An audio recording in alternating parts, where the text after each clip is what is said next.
Welcome to the Dressage with Sally channel. My name is Sally and today we have a workout for you that is going to promote connection collection.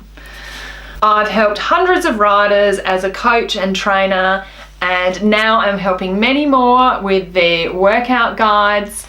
And today's workout is from a combination. It's from the prelim workout guide and a little sample of the Secrets of the Circle guide. You can find that for free on the Dressage with Sally website.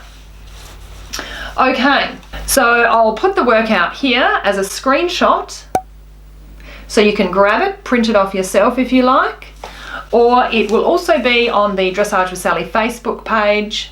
Okay, so let's dive in.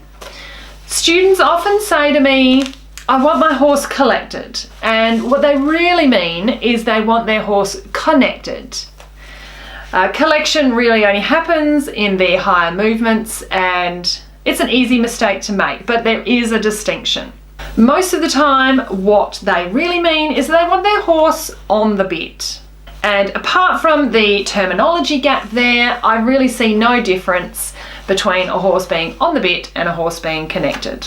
Now the hard part with that is, and bear with me while I go through a teaspoon of theory, a horse can be collected without a rider participating, technically, on a school horse say, but for the horse to be connected, this automatically implies that there's something at the other end, i.e.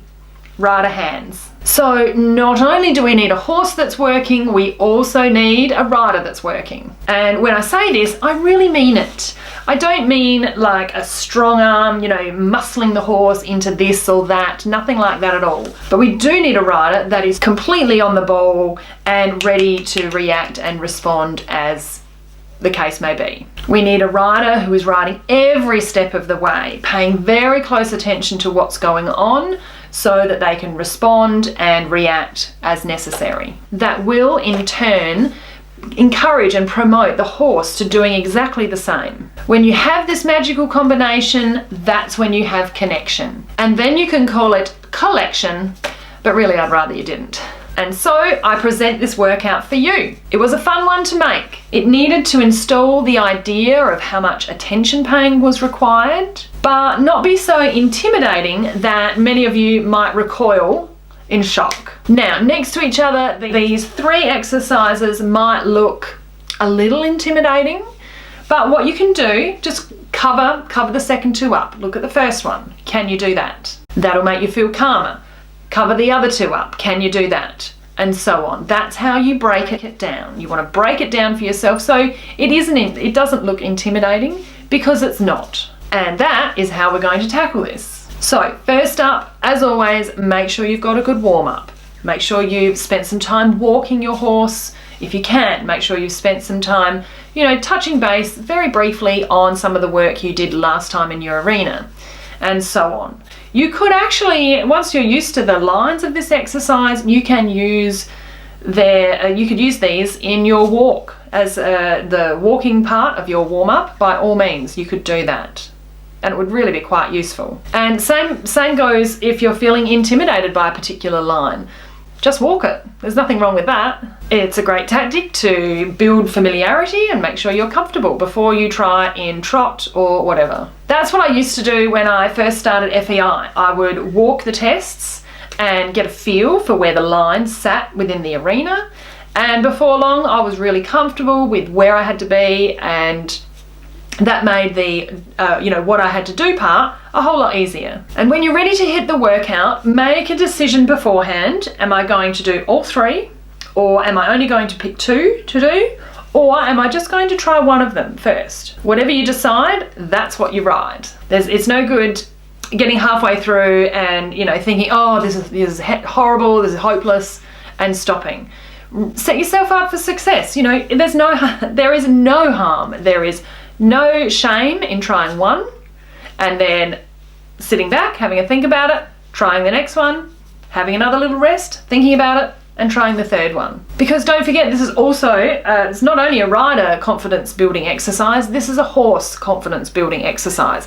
And if you as the rider aren't feeling particularly confident, then your horse isn't going to make it any better. In fact, it's going to be the reverse. Your horse is going to take that, you know, that fear from you and get really worried, and it's going to compound any problems that you may encounter. Okay, so for the first one, you've got to get yourself around a 10-meter circle at the very beginning of your serpentine. And for that, you'll need a good rein connection. The 10-meter will set you up with good engagement on your inside hind leg, and you just have to keep that while you go around the first loop of your serpentine. As you go over the center line to make the right curve, make sure you've still got that rein and still got the engagement. They both go hand in hand. If you don't have the rein, you're definitely not going to have engagement. How will you know that you've kept that? By the time you get down to A, your 10-meter circle will be nice and round and not look like a pancake. Are you starting to get the feel for how much attention is needed?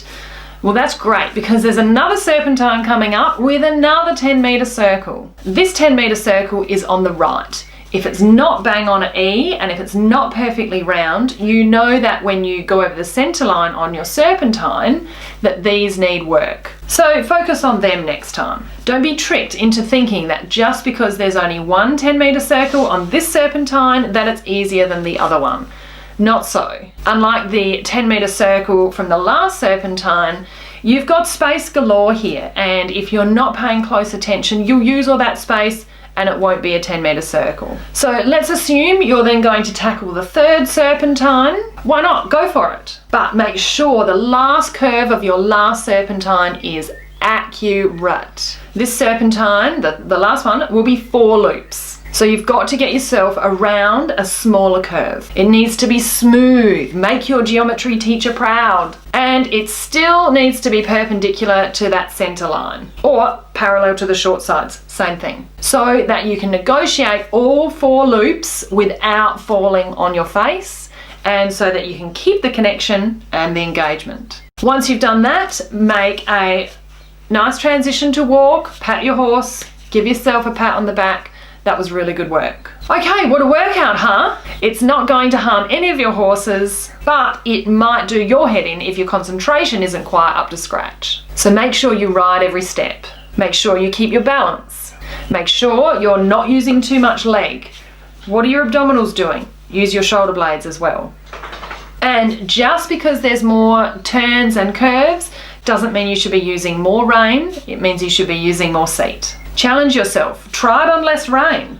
What's going to happen? As always, we can make this one harder. After your 4-loop serpentine, you could add a 5-loop serpentine, or you could, after your 4-loop serpentine, you could add a 3-loop incanter. Or instead of stopping at the end, keep going, flip it up, go the other way.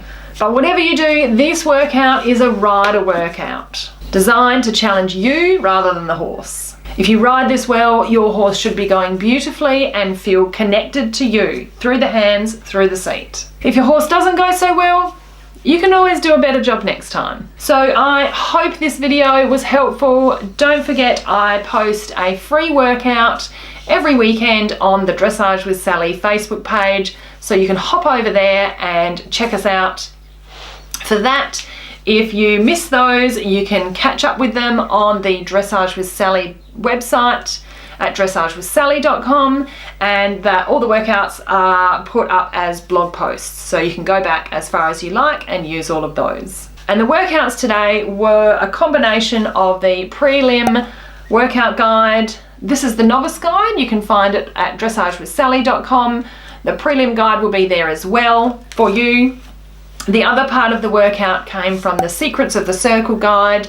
That's a free download on dressagewithsally.com. You can go there, download that for free, and use the whole guide for your next workout. Thanks so much for listening. I really appreciate your ears. I know there's a lot out there demanding your attention, and I'm really, really pleased that you're here with me today. Don't forget to subscribe, hit the bell so you don't miss an episode, and could you share this video with someone?